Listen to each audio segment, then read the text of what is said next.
What the fuck? The fuck? The fuck? Drag the trench to there! စစ်မြေပြင်တိုင်းမှာအကောင်းဆုံးစီမံထားတဲ့အစီအစဉ်တွေတောင်ရုတ်တရက်ပြိုလဲသွားနိုင်တဲ့အချိန်တွေရှိပါတယ်။ခေတ်သစ်စစ်ပွဲမှာအနိုင်ရှုံးကိုတတ်မှတ်တာပြစ်ခတ်စွမ်းအားတစ်ခုတည်းမဟုတ်ပါဘူး။စက္ကန့်ပိုင်းအတွင်းဆုံးဖြတ်ချက်ချနိုင်မှုတပ်ဖွဲ့ချင်းပေါင်းဆက်ညှိနှိုင်းနိုင်မှုနဲ့ဖိအားအလွန်များတဲ့အခြေအနေမှာမြန်တုံ့ပြန်နိုင်မှုတို့ကလည်းအရေးကြီးပါတယ်။ဒီစစ်စင်ရေးအတွင်းယူကရိန်းထိုးစစ်တပ်ဖွဲ့တွေဟာကတုတ်ကျင်းတွေ FPV drone တွေမော်တာပစ်ခတ်မှုတွေနဲ့ခိုင်မာတဲ့ခုခံမှုရှိနေတဲ့ရုရှားခံစစ်နေရာတစ်ခုကိုသိမ်းယူဖို့ကြိုးစားခဲ့ပါတယ်။တိုက်ပွဲဆက်လက်ဖြစ်ပွားလာတာနဲ့မမျှော်လင့်ထားတဲ့ထိတ်တိုက်တွေ့မှုတွေအကုန်ကြများတဲ့အမားတွေအနီးကပ်တိုက်ပွဲရဲ့ရှုပ်ထွေးမှုတွေကြောင့်မူလကစနစ်တကျစီစဉ်ထားတဲ့ထိုးစစ်တစ်ခုဟာအသက်ရှင်ဖို့တိုက်ပွဲဝင်ရတဲ့အခြေအနေအဖြစ်ပြောင်းလဲသွားပါတယ်။ဒီမှတ်တမ်းဟာစစ်မြေပြင်ပေါ်မှာအပြင်းထန်ဆုံးခံစစ်နေရာတိုက်ပွဲတွေကတစ်ခုကိုပြသထားပါတယ်။အနီးကပ်တိုက်ပွဲမှာဖြစ်တတ်တဲ့ရှုပ်ထွေးမှုစစ်ပွဲရဲ့မခံမနိုင်တဲ့သဘောနဲ့အမားတစ်ချက်ကအသက်အန္တရာယ်ဖြစ်စေနိုင်ပုံကိုလည်းမြင်တွေ့ရပါတယ်။တိုက်ပွဲဟာမဟာဗျူဟာအရအရေးကြီးတဲ့ Hail 105တာပတ်ဝန်းကျင်မှာဖြစ်ပွားခဲ့ပါတယ်။ရုရှားတပ်တွေဟာဒီနေရာကိုကာကွယ်ဖို့အင်အားနဲ့အရင်းမြစ်အများပြားသုံးစွဲထားပါတယ်။ယူကရိန်းခြေလျင်တပ်ဖွဲ့၃ဘွဲ့ကိုဒီနေရာသိမ်းယူဖို့တာဝန်ပေးထားပြီး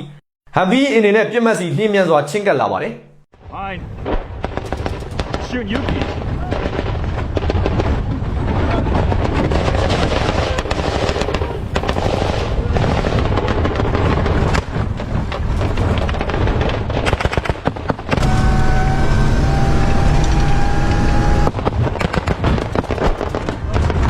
Russian.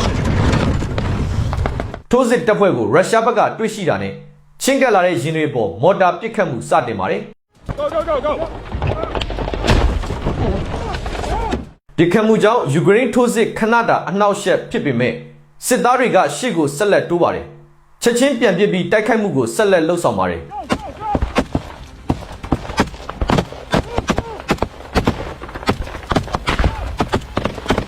Push up. We got.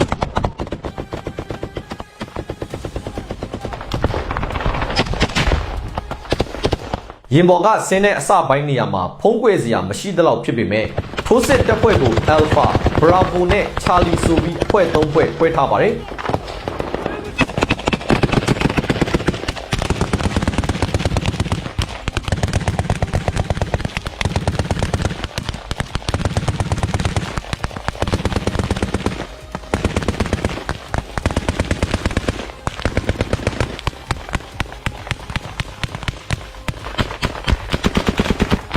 Frag out. Push left into the entrance. Sorry, frag. Sorry, frag. ဖွဲ့၃ဖွဲ့ဟာဥတီယာကွဲကွဲကနေတိုက်ခိုက်ပြီးရုရှားခံစစ်တပ်ဖွဲ့အပေါ်ဖိအားတိုးလာစေပါတယ် Alpha အဖွဲ့ကမူလနေရာမှာဆက်လက်ရှိနေပြီးဖိနှိပ်ပစ်ခတ်မှုပြုလုပ်နေချိန် Bravo အဖွဲ့ကရုရှားခံစစ်နေရာစီဆက်လက်တိုးဝင်ပါတယ်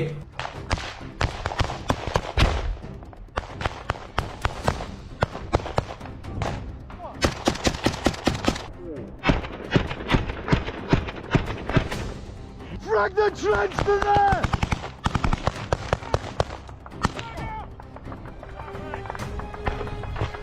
Russ, he's right there! He's right in there! Russ, he's on the other side. Cover me, cover me!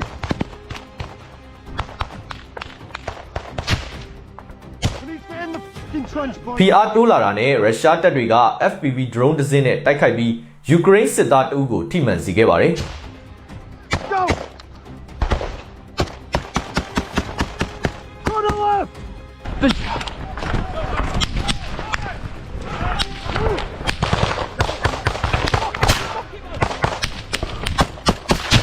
Casey, go, go, go. I'm gonna frag it. I'm gonna frag it. You guys, what the hell?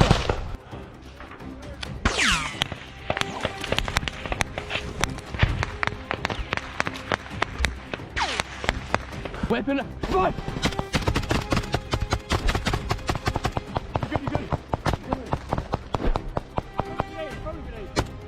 Get in. Get into that corner. Push left, Tennessee. Guys, friendly's that way.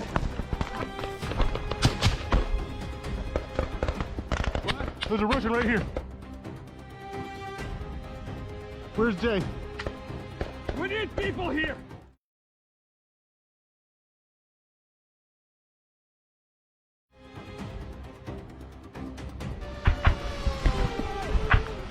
Suicide! Come in! Up! Up! Come in! Coming, mate, coming.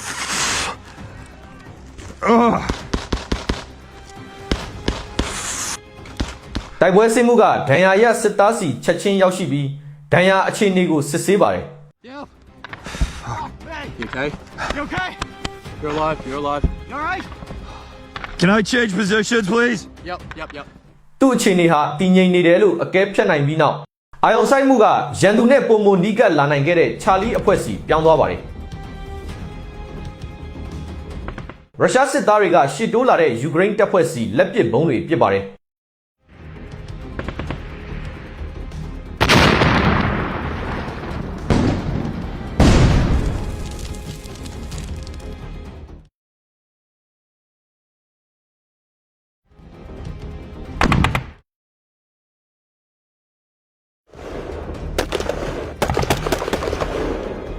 ရုရှားစစ်သားတအုပ်ကအပီဂျီနဲ့လည်းပစ်ခတ်ပေမဲ့ဒုံးကြီးဟာပြစ်မှတ်ကိုလွဲသွားပါတယ်ဒီအချိန်မှာတိုက်ပွဲဟာနှစ်ဖက်အင်အားမတိမ်မယိမ်းဖြစ်နေသေးပါမြင်တွေ့ရတဲ့အခြေအနေအရရုရှားစစ်သား3ခန့်ဟာအယ်ဖာနဲ့ဘရာဗိုအဖွဲ့တွေရဲ့ပေါင်းဆက်ဖိအားအောက်မှာဆက်လက်ခံစစ်ဆင်နေပါတယ်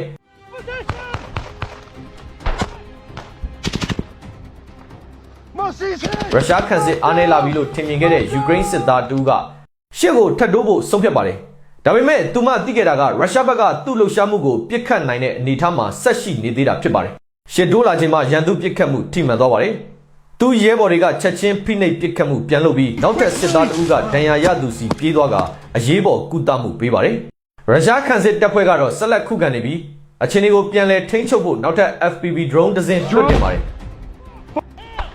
Suicide drones! drone ဟာတိုက်ရိုက်မထိမှန်ခဲ့တာကြောင့်ယူကရိန်းတပ်ဖွဲ့အတွက်ကံကောင်းခဲ့ပါတယ်။ဒဏ်ရာရစစ်သားလည်းအရေးပေါ်ကုသမှုရပြီးနောက်အခြေအနေတည်ငြိမ်နေစေဖြစ်တာကြောင့်စစ်စင်ရေးကိုဆက်လက်လှုပ်ဆောင်နိုင်ခဲ့ပါတယ်။မကြာခင်ဘရာဗိုအဖွဲ့ဟာပထမဆုံးရုရှားခံစစ်နေရာကိုရောက်ရှိလာပါတယ်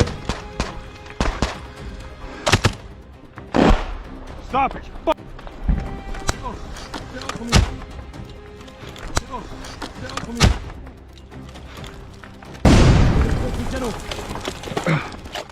အဲဒီအချိန်မှာအနီးနားမှာသေးငယ်ပေမဲ့ထူးခြားတဲ့ပောက်ကွဲမှုတစ်ခုဖြစ်ပေါ်ခဲ့ပါတယ်။ Alpha နဲ့ Bravo အဖွဲ့တွေဟာရန်သူနေရာတစ်ခုကိုအောင်မြင်စွာရှင်းလင်းပြီးနောက်ထပ်ခံစစ်နေရာကိုချက်ချင်းတိုက်ခိုက်ဖို့ပြင်ဆင်ပါတယ် I don't know. The bunker entrance. You alright, Tennessee? Yeah. You good? Yeah, I guess.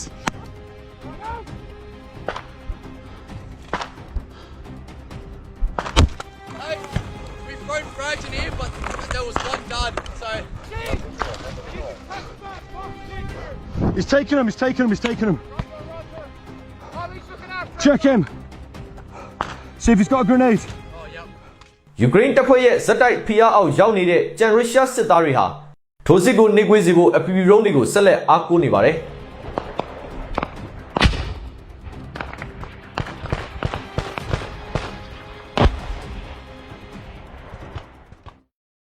ဒါပေမဲ့ဇက်တိုက်ဖိအားကသူတို့ရဲ့ခံစစ်စွမ်းရည်ကိုတဖြည်းဖြည်းလွှမ်းမိုးလာပါတယ်နောက်ထပ်ဖြစ်လာတဲ့အရာကတော့အနီးကပ်တိုက်ပွဲဘယ်လောက်အထိရှုပ်ထွေးနိုင်လဲဆိုတာပြသခဲ့ပါတယ်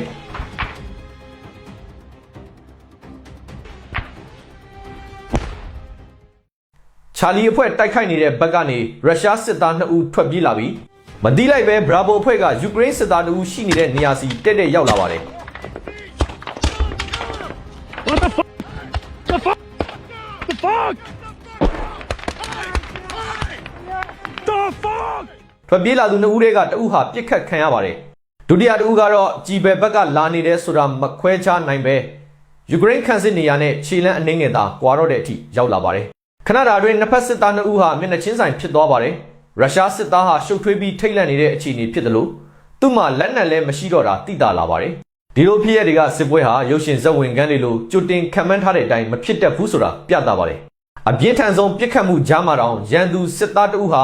ကိုရှိတက်တဲ့ရုတ်တရက်ပေါ်လာနိုင်ပြီးနှစ်ဖက်စလုံးမမျှော်လင့်ထားတဲ့အခြေအနေတစ်ခုဖြစ်လာနိုင်ပါတယ်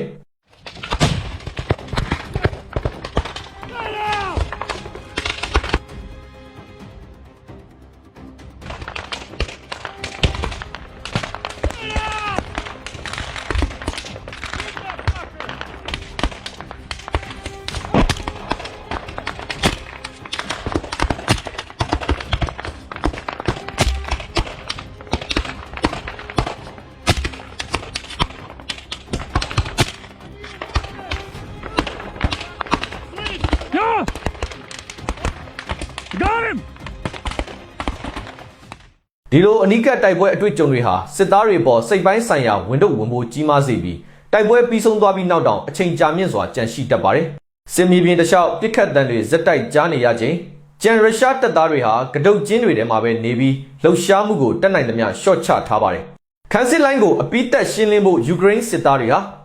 ကြန့်ရှိနေတဲ့နေရာတွေထဲလက်ပစ်ပုံးတွေစတင်ပစ်သွင်းပါတယ်။နောက်ဆုံးခန်းစစ်ကိုကျော်လွှားနိုင်ပြီးနောက်စစ်စင်ရေးပြီးဆုံးကတတ်မှတ်ထားတဲ့ပြစ်မှတ်နေရာကိုယူကရိန်းတပ်ဖွဲ့ကထိန်းချုပ်နိုင်ခဲ့ပါတယ်။ဒီတိုက်ပွဲဟာစနစ်တကျစီစဉ်ထားတဲ့စစ်စင်ရေးတစ်ခုတောင်မမျှော်လင့်ထားတဲ့ဖြစ်ရက်စက္ကန့်ပိုင်းအတွင်းချရတဲ့ဆုံးဖြတ်ချက်တွေနဲ့ရုတ်တရက်တွေးဆုံမှုတွေကြောင့်ရလက်လုံးဝပြောင်းလဲသွားနိုင်တယ်ဆိုတာပြသခဲ့ပါတယ်။နောက်ထပ်ဖြစ်ရက်တစ်ခုမှာ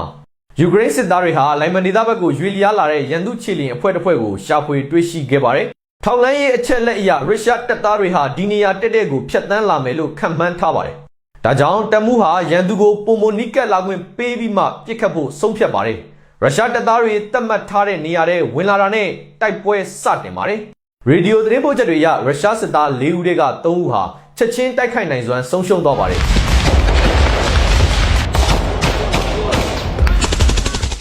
ဒါပေမဲ့နောက်ဆုံးရုရှားစစ်သားတဦးရဲ့တီနေရာကိုတော့မသိရသေးပါဘူး။ယူကရိန်းတပ်ဖွဲ့ကရုရှားစစ်သားတွေစီကရေဒီယိုနဲ့လက်နက်တွေကိုအရင်ဆုံးသိမ်းယူပါတယ်။ရည်ရွယ်ချက်ကရန်သူဆက်သွယ်ရေးကိုနားထောင်ပြီးကြံရှိနေတဲ့ရုရှားတပ်ဖွဲ့တွေအကြောင်းအရေးကြီးထောက်လှမ်းရေးအချက်လက်တွေရယူဖို့ဖြစ်ပါတယ်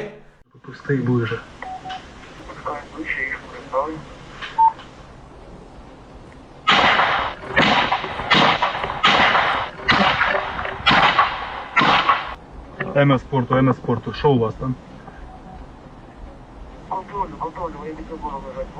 Плюс.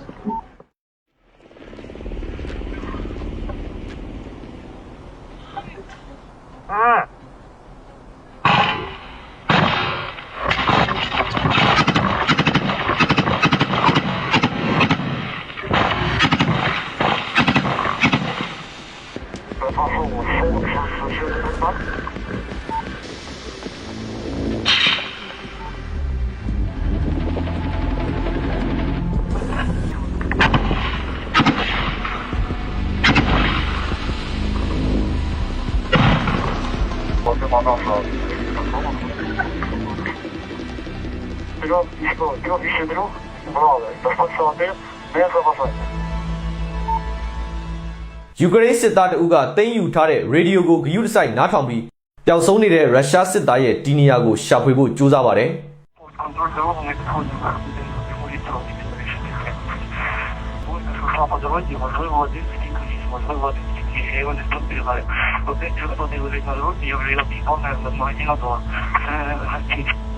Один так і назад даже решти. Це зараз будуть бачити, тікає назад, баран його, тупо баран. Вийшли, залучаємо радійні документи, зброю. Что, забираем людей?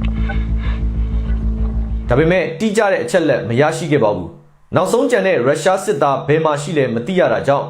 ယူကရိန်းတပ်ဖွဲ့ဟာပုံမူတတိထားဖို့လိုလာပါတယ်။စစ်မြေပြင်မှာတီနီယာမတိတဲ့ချင်းချောက်မှုတစ်ခုဟာအလွန်အန္တရာယ်များနိုင်တာကြောင့်အခြေအနေကိုအမြန်ဆုံးရှင်းလင်းဖို့လိုအပ်ပါတယ်။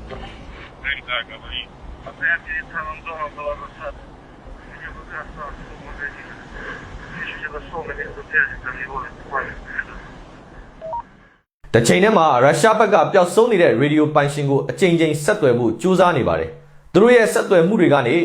ပျောက်ဆုံးနေတဲ့သူတို့စစ်သားအသက်ရှင်နေသေးတယ်လို့ယူဆနေကြောင်းသိနိုင်ပါတယ်။ဒါပေမဲ့သူတို့မသိတာကအဲ့ဒီစစ်သားရဲ့ရေဒီယိုဟာအခုယူကရိန်းတပ်ဖွဲ့လက်ထဲရောက်နေပြီဆိုတာပါပဲ။ Я став визвонити, поняв? І тіло стоїть на мене, дивиться такого. А він каже, що це своє? Я говорю, а що? Починаю говорити.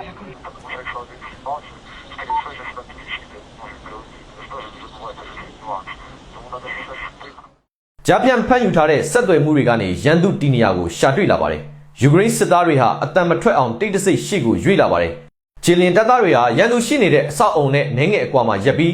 FPV drone တွေကိုအသုံးပြုပါတယ်။ drone တိုက်ခိုက်မှုအကြိမ်နှင်းငယ်ပြုလုပ်ပြီးနောက်ရုရှားတပ်သားတွေဟာအဆောက်အုံကိုစွန့်ခွာခဲ့ပါတယ်။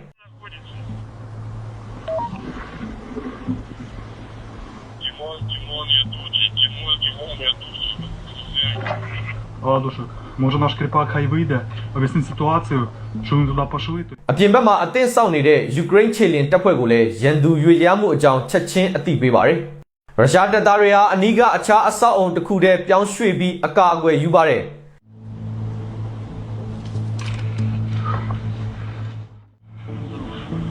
Що?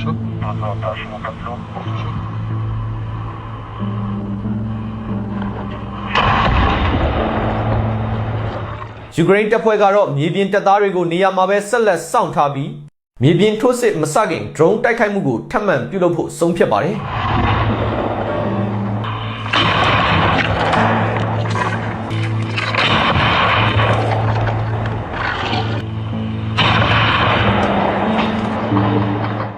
drone တိုက်ခိုက်မှုတွေပြီးနောက်ယူကရိန်းစစ်သားတွေဟာရန်သူနေရာအသစ်စီရှေ့တိုးဖို့ပြင်ဆင်ပါတယ်။လက်နက်ပစ္စည်းတွေကိုပြန်စစ်ပြီးထိုးစစ်အစီအစဉ်ကိုအပိတက်ကစစ်စင်ရေးကိုပြန်လည်စတင်ပါတယ် Пацани, вони по двору бігають, по двору бігають. ။နောက်ထပ်တိုက်ပွဲတစ်ကြိမ်ပြီးဆုံးလာတာနဲ့ဒေသတစ်ခုလုံးတဖြည်းဖြည်းငြိမ်သက်သွားပါတယ်။ယူကရိန်းခြေလျင်တပ်ဖွဲ့ဟာရုရှားတပ်စုတစ်စုလုံးကိုတိုက်ခိုက်နိုင်စွမ်းမရှိတော့အောင်လုပ်နိုင်ခဲ့ပါတယ်။စစ်သားအချို့ဟာအရင် drone တိုက်ခိုက်မှုတွေအတွင်းဒဏ်ရာရထားပြီးသားဖြစ်နိုင်ပါတယ်။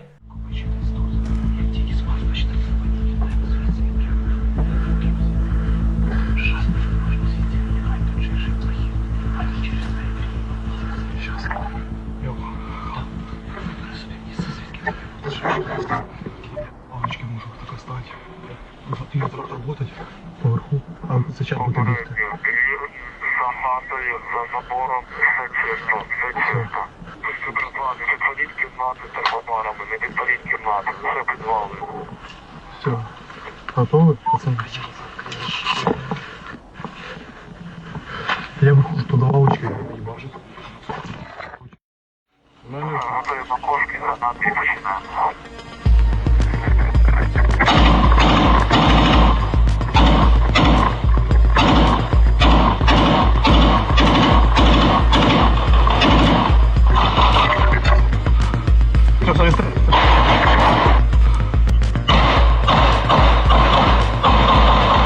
စစ်စင်ရေးပြီးဆုံးချိန်မှာ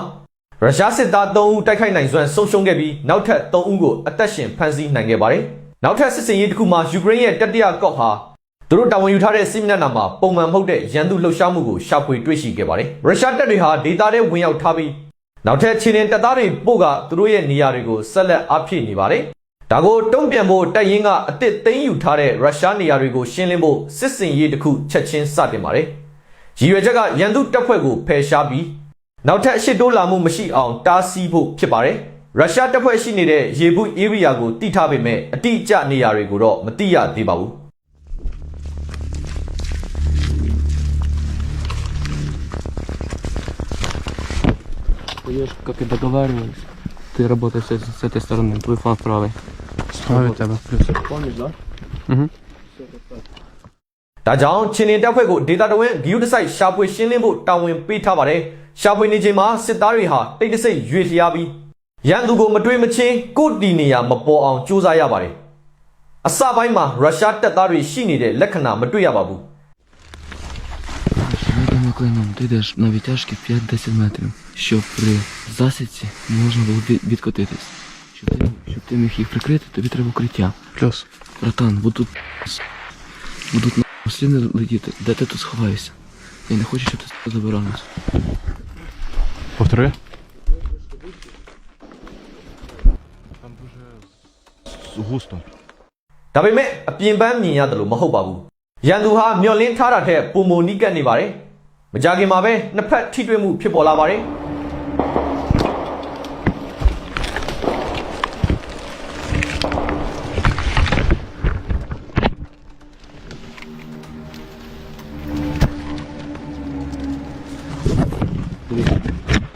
Вже вбили? На точці вирус. Там вони лежать. З заходу по контролю вбиваємо. Або приймаємо контакт, йдемо по їм. Плюс.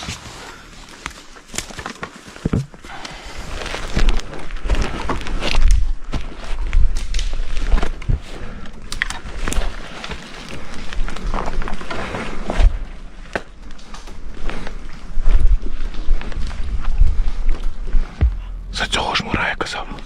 А що тут? Там є укриття.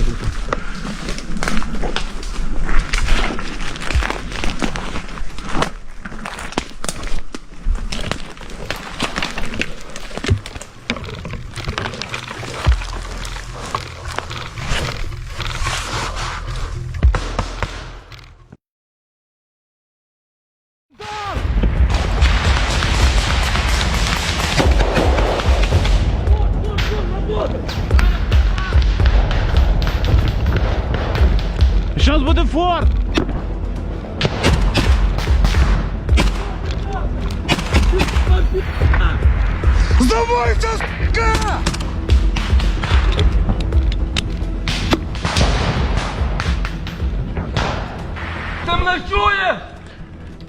ိန်အနှဲငယ်တိုက်ပွဲဖြစ်ပြီးနောက်ယူကရိန်းစစ်သားတွေကရုရှားတပ်သားတွေကိုလက်နက်ချဖို့အခွင့်အရေးပေးခဲ့ပါတယ်။ရန်သူစစ်သားတွေကိုအသက်ရှင်ဖမ်းဆီးနိုင်ခြင်းဟာယူကရိန်းဘက်အတွက်ထောက်လှမ်းရေးနဲ့စစ်ရေးအရာတန်ဖိုးရှိသလိုရုရှားစစ်သားတွေအတွက်လည်းအသက်ရှင်နိုင်မဲ့အခွင့်အရေးဖြစ်နိုင်ပါတယ်။ Ти будеш жити, на...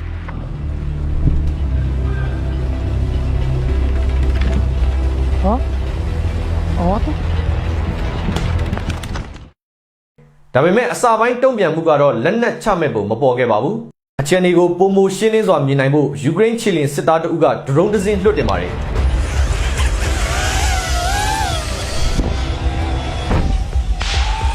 Де він на?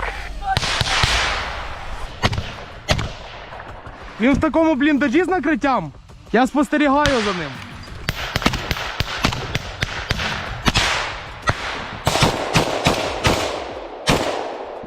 Плюс. Обходимо. ဝိုင်းရန်ခံထားရတဲ့ရုရှားတပ်သားတွေဟာသူတို့ရဲ့ခိုးလုံရာတွေနဲ့ပြန်ဆုတ်သွားပါတယ်။ဒီအခြေအနေမှာယူကရိန်းတပ်ဖွဲ့ဟာအသုံးများတဲ့နီလန်တစ်ခုဖြစ်တဲ့လက်ပစ်ဗုံးတိုက်ခိုက်မှုကိုရွေးချယ်ပါတယ်။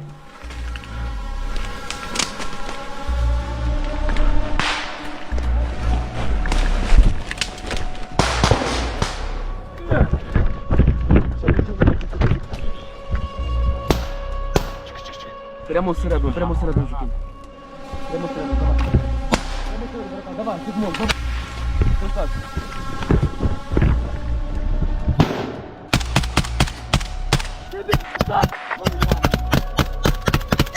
Плюс! Летим, слоїть, так! Група, кругова оборона. Кругова оборона розібрати всі сектора. Всі сектора. Кругова оборона. Плюс.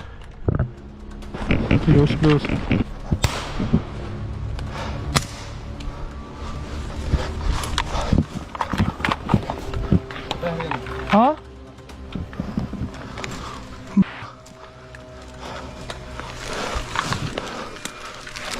Є хтось вдома?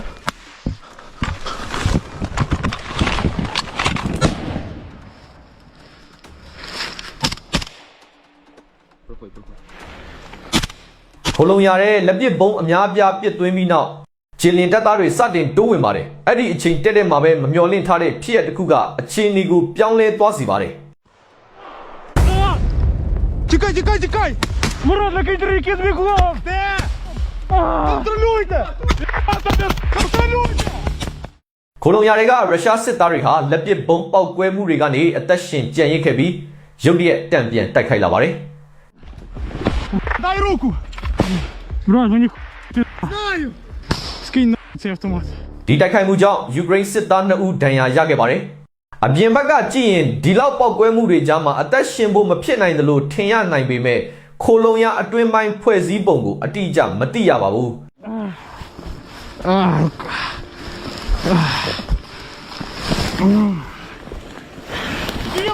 ။ На! Як ти міра? Таз болить.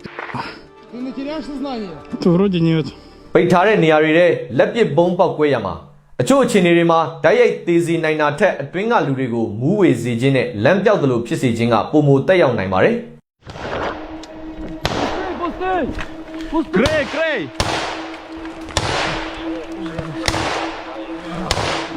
Оце напевно. Пацани, потихо. Давай. Плюс, але опасно отсюда. Сюди будемо, да, їхати? ဒဏ်ရာစစ်သားတွေကိုနောက်ဘက်လုံခြုံရာစီဆွဲထုတ်နေချိန်ကြံတက်သားတွေကကာပစ်ပေးပါတယ် Затупонували? Так.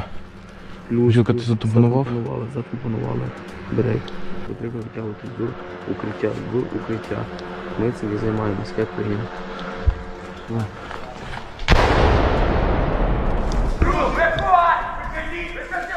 ဒီချိန်မှာသူတို့ရဲ့အရေးကြီးဆုံးတာဝန်ကဒဏ်ရာရဲဘော်တွေကိုအန္တရာယ်ရှိတဲ့ဧရိယာကနေအမြန်ဆုံးထုတ်ယူဖို့ဖြစ်လာပါတယ်ပြန်လည်ထုတ်ယူရေးကိုအောင်မြင်စွာလှုပ်ဆောင်နိုင်ခဲ့ပြီးဒဏ်ရာစစ်သားတွေကိုလုံခြုံရာစီရွှေ့ပြောင်းနိုင်ခဲ့ပါတယ်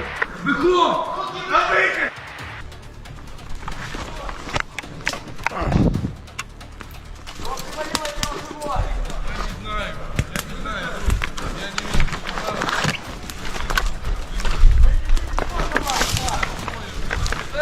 А?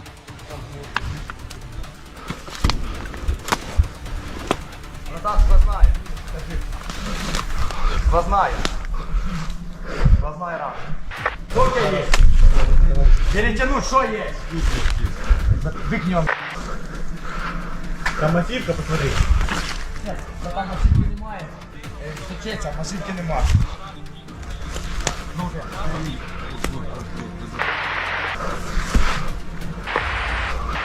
Да, да. Где второй блиндаж? Я не знаю, парни. Держи. Пускай перетягивает. Перетягивает. А он на волос выходит вообще?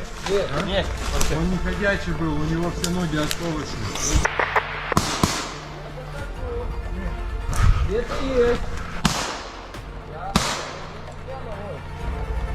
У тебя опыт есть? Все, обувайся, будешь идти впереди нас.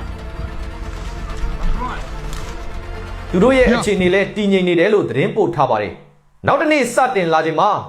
ယူကရိန်းတပ်ဖွဲ့ဟာစစ်စင်ရေးရဲ့နောက်ဆုံးအဆင့်ကိုဆောင်ရွက်ဖို့ပြင်ဆင်ခဲ့ပါတယ်။ဒီတစ်ကြိမ်မှာတော့ကြန့်ရှိနေတဲ့ရုရှားစစ်သားတွေဟာဆက်လက်ခုခံဖို့မရွေးချယ်တော့ဘဲလက်နက်ချခဲ့ကြပါတယ်။မနေ့ကတိုက်ပွဲအတွင်းယူကရိန်းစစ်သားတွေကိုဒဏ်ရာရစေခဲ့တဲ့ရန်သူတပ်သားတွေဖြစ်ပေမဲ့ယူကရိန်းဘက်ကသူတို့ကိုလက်နက်ချပြီးအသက်ရှင်ထွက်နိုင်မဲ့အခွင့်အရေးပေးခဲ့ပါတယ်။ Все четко, брат, ты вывез.